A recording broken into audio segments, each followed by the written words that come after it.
Baik, untuk pekan ini kita akan pelajari tentang teori perencanaan modern, di mana pada pekan sebelumnya kita sudah membahas tentang perkembangan perencanaan mulai dari zaman prasejarah sampai ke era revolusi industri, termasuk pendekatan perencanaannya seperti apa. Nah, sedangkan untuk perencanaan modern ini, kalau kita bisa review sedikit, bahwa di zaman Yunani memang merupakan titik tolak dari munculnya perencanaan. Orang sudah mulai punya gagasan, sudah mulai mempertanyakan eksistensi sesuatu, tapi hanya berupa gagasan gitu. Nah, semakin perkembangan dari teori perencanaan, maka masuklah ke era perencanaan modern, di mana dua tokohnya adalah Patrick Gates dan Ebenezer Howard. Perencanaan modern ini sudah mulai terstruktur, sudah jelas tujuan dan gagasan yang ingin diwujudkan. Kemudian berkembang lagi menjadi perencanaan postmodern, di mana isu-isu yang diangkat adalah terkait penataan lingkungan, kegagalan pembangunan, dan teori perencanaan baru yang mungkin diperlukan untuk mengakomodasi perkembangan-perkembangan zaman atau kondisi-kondisi faktor eksternal dari perencanaan pembangunan. Nah, pertama kita bahas dulu tentang Sir Patrick Gates sebagai salah satu dari tokoh yang menyumbangkan pikirannya dalam teori perencanaan modern. Jadi beliau adalah pendiri dari The Collège des Écossais di Prancis, ya, di mana institusi pendidikan ini bergerak di bidang mengajarkan pendidikan kepada mahasiswa atau muridnya. Beliau ini memang bukan seorang perencana, karena waktu itu perencana belum ada. Background-nya lebih ke seorang saintis atau ilmuwan. Tapi di India, beliau berperan sebagai konsultan perencana. Beliau memberikan masukan-masukan kepada 18 kota di India tentang bagaimana mengembangkan kota tersebut.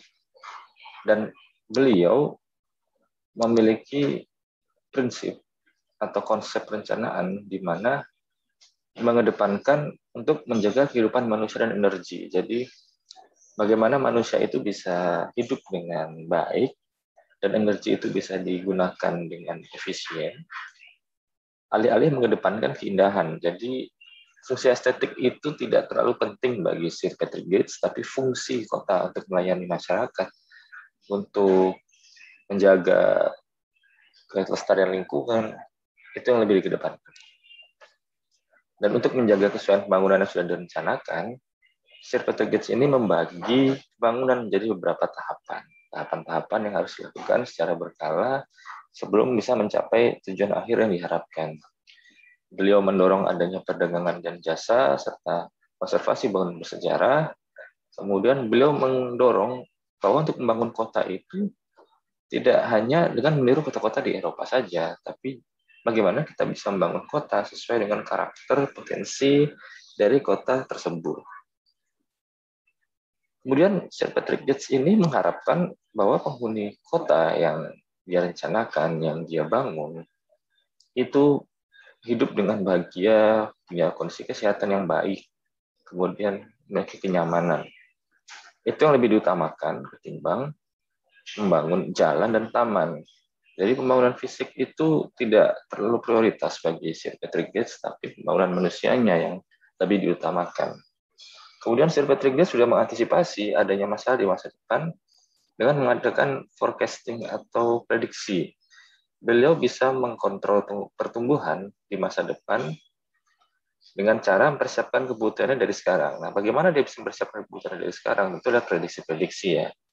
Terkait misalnya pertumbuhan penduduk, berapa lahan yang diperlukan. Nah, dengan ada prediksi itu, beliau sudah bisa mempersiapkan mulai dari sekarang. Kemudian, Sir Patrick Gates merupakan penggagas konsep region atau wilayah. Mungkin zonasi, ya, kalau di era sekarang kita istilah yang kita kenal. Jadi sebuah wilayah besar itu dibagi-bagi menjadi beberapa wilayah tergantung peruntukan fungsinya seperti apa.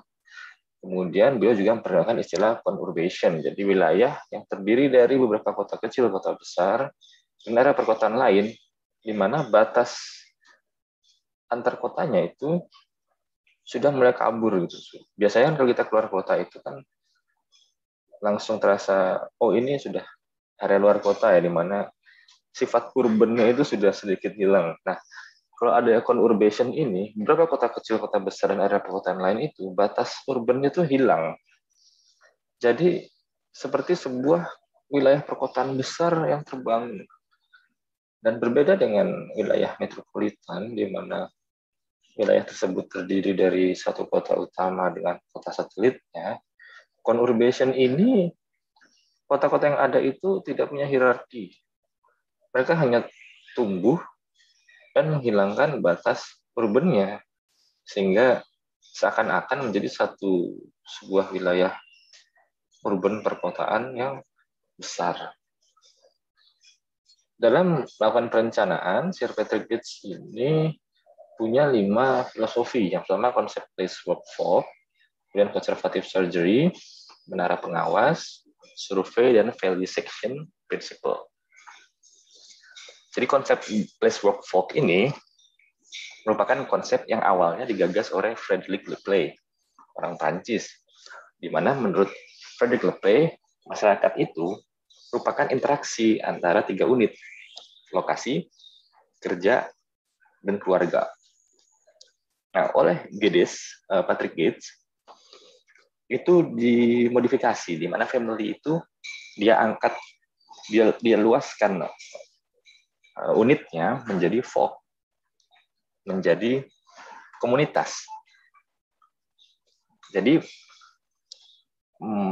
Patrick Gates itu melihat bahwa sebuah kota itu merupakan tempat, merupakan lokasi bekerja, merupakan tempat kumpul-kumpulnya masyarakat atau orang. Gitu ya. Dengan demikian, dia mencari keseimbangan antara masyarakat dan lingkungan. Bagaimana lingkungan itu bisa menjadi tempat bagi masyarakat untuk beraktivitas, tapi aktivitas masyarakat itu juga tidak terlalu membebani lingkungannya. Nah, konsep ini yang merupakan modifikasi dari konsep teorinya Frederick Lepley dikenal dengan nama Gadesian Triad. Seperti yang bisa kita lihat di sisi sebelah kanan presentasi ini, di mana hubungan antara place, work, dan folk itu merupakan sebuah hubungan yang saling berkesinambungan. Jadi, perkembangan dari penjelasan dari teori Gadesian Triad ini adalah adanya aktivitas antara place, work, dan folk tadi itu membentuk city gitu ya, di mana place itu merupakan simbologis dari physical geografi atau fisik geografis dari sebuah wilayah gitu ya. Work itu mewakili kegiatan ekonomi. Folk itu mewakili antropologi atau manusia atau masyarakat yang tinggal di dalamnya. Sehingga kota adalah penghubung dari kehidupan sosial yang mengkombinasikan antara wilayah, aktivitas ekonomi, dan manusia.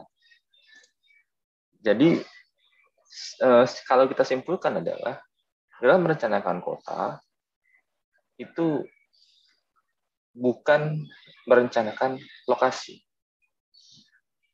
atau merencanakan aktivitas ekonomi. Tapi perencanaan kota adalah merencanakan manusianya. Karena manusialah yang menjadi penggerak dari Gadesian Triad ini. Manusialah yang menempati wilayah, manusialah yang menggerakkan kegiatan ekonomi. Jadi kalau kita mau merencanakan kota, yang kita rencanakan atau yang kita bangun adalah manusianya. Itu menurut Patrick Gates di konsep place, work, folk. Kemudian prinsip kedua adalah conservative surgery gitu ya. Kalau di bahasa Indonesia kan itu adalah bedah konservasi gitu ya. Tapi sebenarnya adalah dalam merencanakan sebuah kota itu diibaratkan seperti sebuah manusia yang sakit gitu ya. Masalah perkotaan itu dia diibaratkan sebagai sebuah manusia yang sakit, di mana ketika manusia itu sakit, dengan adanya operasi kita bisa membuang sesuatu yang rusak atau memperbaiki sesuatu yang terputus gitu ya. Jadi perencanaan atau skema perencanaan yang diterapkan itu harus seperti operasi tadi, konstruktif dan konservatif, menjaga dan membangun. Ketimbang sebuah skema yang all of a piece, atau bahasa Indonesianya atau istilah Indonesianya adalah satu skema untuk semua. Gitu. Jadi pendekatannya Patrick Gates ini prinsipnya adalah melihat permasalahan, bukan satu konsep untuk semua. Nah, contohnya begini deh. Pada tahun 1886, Sir Patrick Gates itu membeli beberapa lahan kumuh yang dijadikan sebuah permukiman. Jadi beberapa lahan kumuh yang berdekatan beliau beli dan dijadikan satu permukiman. Nah, oleh Patrick Gates ini, lahan kumuh tersebut, permukiman kumuh tersebut, itu ditingkatkan kualitas kehidupannya dengan cara, kalau konsep Patrick Gates adalah dengan membuka jalur-jalur udara, jadi jalannya dilebarkan, kemudian cahaya matahari itu bisa menyinari wilayah tersebut dengan baik, kemudian memperbaiki yang buruk, dan yang baik dipertahankan. Jadi bagian-bagian rumah yang kumuh itu dia perbaiki, bagian-bagian rumah yang masih baik itu dia pertahankan. Jadi prinsipnya Sir Patrick Gates ini adalah ketika dia membangun wilayah atau meningkatkan kualitas sebuah wilayah, seperti operasi. Jadi bagian yang rusak dia buang, bagian yang baik dia pertahankan. Dia mengakomodasi perubahan tanpa penggusuran. Ini bukan tapi tanpa. Jadi tidak harus diratakan dulu, ibarat di riset gitu ya. Tapi kita bisa lakukan perubahan itu dengan kondisi real time saat ini juga dengan pendekatan tadi yang baik, yang buruk diperbaiki, yang baik dipertahankan. Kemudian prinsip yang ketiga adalah menara pengawas, outlook tower. Jadi pada tahun 1892, Sir Patrick Gates ini membuka laboratorium sosial berupa menara pengawas. Bentuk menaranya bisa dilihat di gambar sebelah kanan ini, di mana menara ini terdiri dari banyak lantai. Nah, pada puncak menara itu memungkinkan pengunjung untuk melihat seluruh penjuru kota secara bebas. Kemudian lantai-lantai di bawahnya itu berisikan peta-peta kota, data survei perkotaan, mulai dari Scotland sampai ke seluruh penjuru dunia. Ada data-data dari seluruh wilayah, seluruh Inggris, seluruh UK. Itu dia kumpulkan di menara Outlook ini, Outlook Tower ini. Jadi dengan harapan pengunjung ketika meninggalkan menara pengawas ini, maka dia punya perspektif baru terhadap kotanya. Karena gini ya, pertama dia lihat kotanya. Di puncaknya itu dia melihat kotanya sendiri.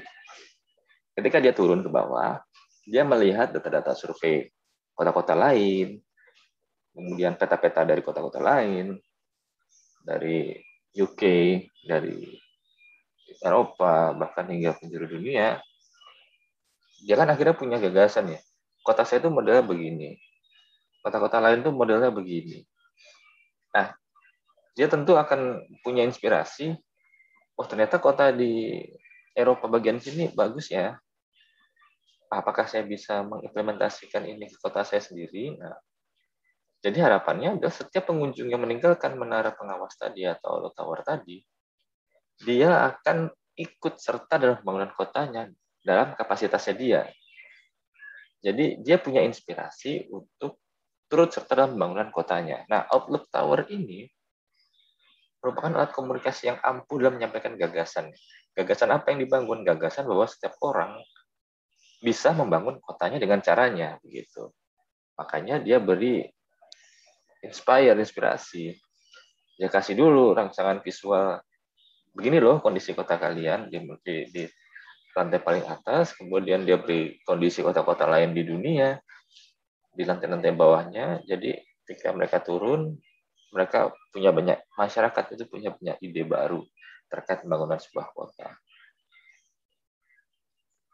Kemudian yang selanjutnya adalah survei. Jadi Sir Patrick Gates ini adalah seorang perencana yang pertama kali melakukan survei. Jadi dia karena berangkat dari ilmuwan dan istilah-istilah yang dia pakai juga banyak meminjam dari dunia kesehatan, maka prinsipnya Sifat Gates ini adalah diagnosis before treatment. Jadi sebelum dilakukan perencanaan, itu harus didiagnosis dulu masalahnya apa. Setelah didiagnosis, treatmentnya apa? Bisa mungkin konservatif surgery tadi, jadi seperti kita mengobati kota yang sakit. Nah, untuk survei yang dilakukan itu minimal adalah data geologi, geografi, iklim, sosial ekonomi, dan institusi sosial dari kota serta wilayah yang bersangkutan. Dan di sekitarnya juga harus diambil gitu ya. Jadi tidak hanya kota yang bersangkutan, tapi di sekitarnya juga. Nah, dia itu memberikan basis perencanaan yang bahkan sampai sekarang pun kita masih pakai gitu. Jadi kalau kita melakukan perencanaan kota, kita pasti survei dulu kan. Dan biasanya data yang diambil ya data-data ini kan. Jadi fondasi awal yang diletakkan oleh Sir Patrick Gates ini sangat fundamental dalam perkembangan teori perencanaan sampai ke tahun-tahun berikutnya. Nah, kenapa Sir Patrick Gates ini mengatakan harus ada diagnosis before treatment gitu ya. Kenapa harus survei dulu? Jadi sebelum era modern ini, perencanaan kota itu hanya bicara soal desain. Kota ini mau dibangun bentuknya seperti apa, estetik gitu ya, penting indah. Tapi harusnya kota, menurut Sir Patrick Gates ini, kota itu harus dibangun dengan perhatikan lingkungan sekitarnya, dengan perhatikan kota secara apa adanya gitu. Kenapa kota ini bisa berkembang? Misalnya kalau bicara region atau wilayah, kenapa bisa tumbuh seperti ini? Harus dicari tahu dulu penyebab pertumbuhannya. Kemudian apa keuntungan dari kondisi pertumbuhan yang seperti ini? Kesulitan apa yang dihadapi ketika pertumbuhannya seperti ini dan apa dampak pertumbuhan yang seperti ini? Jadi perlu pengenalan atau pendalaman lebih detail terkait lokasi dari kota yang akan direncanakan. Tidak hanya bicara soal desainnya saja, tapi lebih ke core problemnya, inti masalahnya, lebih ke eksistensi kota itu secara utuh, mulai dari munculnya, kemudian plus minusnya. Harus dipelajari dulu, baru bisa direncanakan, baru bisa dilakukan treatment. Kemudian value section principle ini adalah prinsip terakhir dari perencanaannya Sir Patrick Gates, di mana menurut beliau lokasi geografis itu akan mempengaruhi atau berhubungan erat dengan potensi dan keterbatasan lingkungan. Jadi perbedaan lokasi geografis itu punya potensi dan keterbatasan masing-masing gitu ya. Kalau di daerah gurun, perbatasannya tentu tidak banyak tanaman, tapi potensinya mungkin sinar matahari yang ada sepanjang tahun. Nah, lokasi geografis ini akan sangat mengaruhi mata pencarian. Jadi, hubungan antara manusia dan lingkungannya dapat ditingkatkan melalui perencanaan wilayah. Jadi, karena berhubungan dengan mata pencarian, maka ketidaksesuaian perencanaan atau ketidaksesuaian aktivitas ekonomi terhadap lingkungan sekitarnya itu akan membawa kerugian. Paling mudah adalah ketika masyarakat yang tinggal di pinggir air gitu ya, atau pinggir sungai atau laut, tapi mata pencariannya adalah petani, tentunya ada potensi perikanan yang tidak bisa dieksplorasi. Nah, dengan kehilangan momentum itu atau kehilangan potensi tersebut, maka kerugian secara ekonomi itu tidak terhindarkan. Makanya ketika manusia itu atau kita perencanaan kota itu dilakukan, termasuk perencanaan manusia di dalamnya ya, karena Sir Patrick Gates kan tadi fog planning ya, menceritakan masyarakatnya ya. Itu harus dipersiapkan terkait misalnya pekerjaan, pelatihan, keterampilan sesuai dengan ya lokasi geografis di mana mereka tinggal. Dengan demikian, maka wilayah tersebut akan berkembang dengan ada interaksi yang baik antara manusia dengan lingkungannya. Kemudian tokoh yang kedua adalah Sir Ebenezer Howard.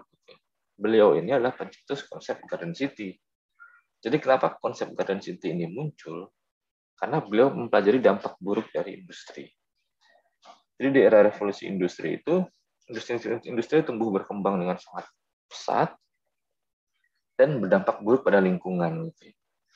Akhirnya Sir Ebenezer Howard punya konsep Garden City yang merupakan model perencanaan kota yang paling berpengaruh pada perencanaan kota negara barat. Jadi negara-negara barat ini banyak mengacu ke konsep Garden City, di mana konsep Garden City ini diciptakan untuk menangani masalah di kota dan juga di desa gitu ya.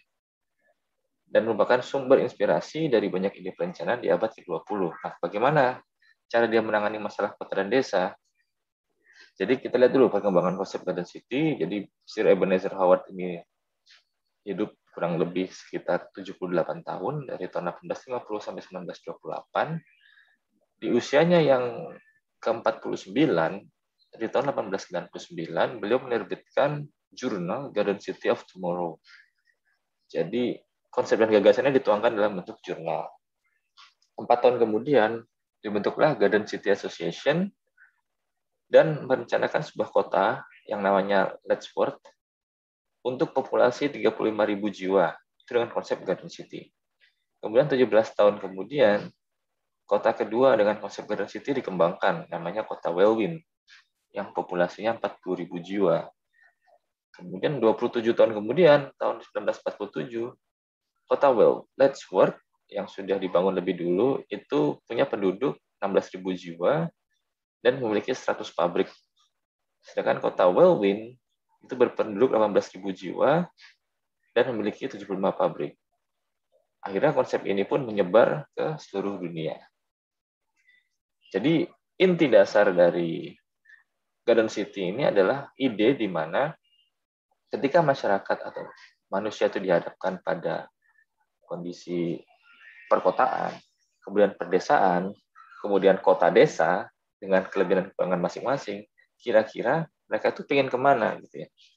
Kalau mau ke kota, kondisi yang dihadapkan adalah tentu tidak banyak bertemu dengan alam gitu ya. Kemudian di kota itu social opportunity-nya lebih tinggi. Kemudian banyak place of amusement, hiburan gitu, banyak hiburan, kemudian gajinya tinggi, pendapatannya tinggi, tapi di sisi lain biaya hidupnya juga tinggi, kemudian udaranya buruk. Tapi kalau di desa, mungkin secara pendapatan lebih rendah, tapi pengeluaran juga rendah. Kemudian lingkungan alam masih asri gitu ya. Kemudian adanya sumber daya yang melimpah. Kemudian di sisi lain mungkin sektor hiburannya tidak banyak. Nah, ketika kita gabungkan best of the two world ini, jadi yang bagus dari kota, yang bagus dari desa, menjadi sebuah town country gitu ya, di mana sebuah kota dengan konsep lingkungan alam yang asri, tapi punya social opportunity yang baik, biaya sewa yang rendah dengan gaji yang tinggi, banyak hiburan, tapi kualitas udara dan airnya bagus. Nah, inilah yang mendasari munculnya Garden City. Gitu ya. Jadi kota dengan tema garden. Kota yang mengambil kebaikan dari konsep desa dan kelebihan yang ditawarkan oleh kota. Jadi prinsip utama dari Garden City ini punya masyarakat yang kuat. Kuat di sini adalah masyarakat yang punya hubungan sosial yang baik. Kemudian pembangunan yang teratur adalah sesuai dengan peruntukan, sesuai dengan rencana, dan kualitas lingkungan yang baik. Jadi ketika 3 hal ini terpenuhi, maka Garden City ini bisa jalan dengan baik. Nah, cara mewujudkannya adalah masyarakat individual itu tidak boleh punya lahan.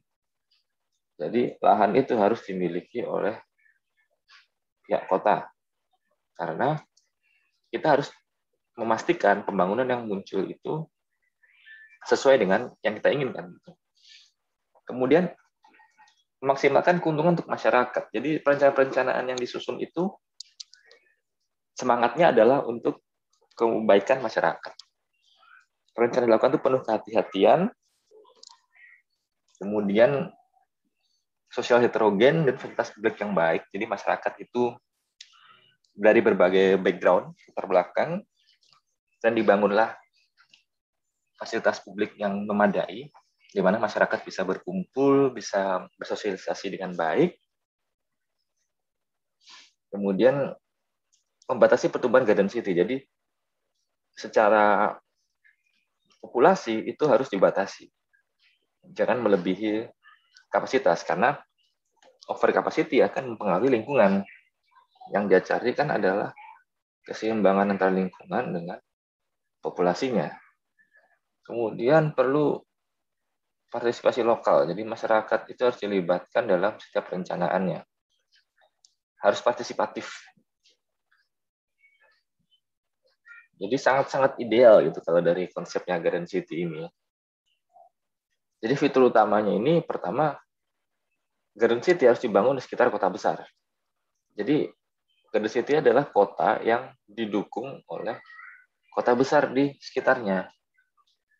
Kemudian ruang publik utama itu terletak di tengah-tengah wilayah kota. Jadi tempat masyarakat berkumpul, berinteraksi, bersosialisasi, itu terletak di tengah-tengah wilayah kotanya.